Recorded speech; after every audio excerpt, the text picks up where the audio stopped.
مولاي صل وسلم دائما أبدا على حبيبك خير الخلق كلهم مولاي صل وسلم دائما أبدا على Assalamualaikum warahmatullahi wabarakatuh.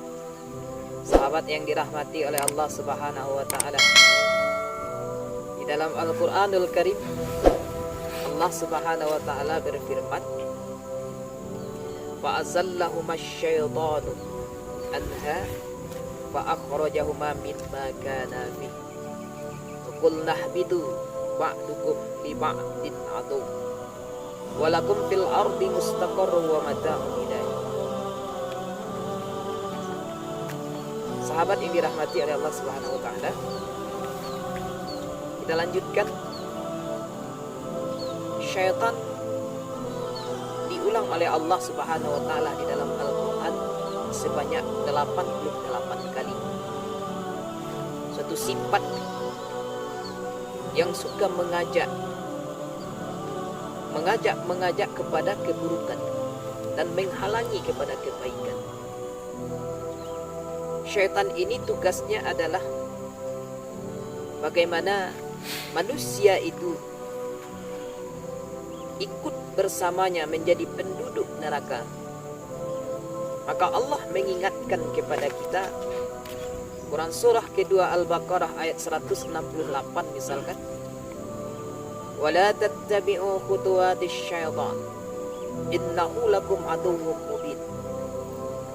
Janganlah engkau ikuti langkah-langkah syaitan. Khutuwat itu adalah suatu strategi yang dibuat oleh syaitan sampai manusia itu melakukan suatu dosa atau maksiat. Karena kata Allah, sesungguhnya syaitan itu adalah musuh yang nyata bagi kamu. Apa strategi yang dibuat oleh syaitan ini sehingga manusia itu sampai melakukan dosa? Ibaratnya seorang tentara yang pergi berperang, dia harus membinasakan suatu musuh misalkan. Kalau dia tidak bisa dengan cara yang pertama, maka tentara itu akan melakukan cara yang kedua. Kalau tidak mampu cara yang kedua, maka dia akan masuk dengan cara yang ketiga sampai musuh itu binasa. Syaitan pun demikian. Jangankan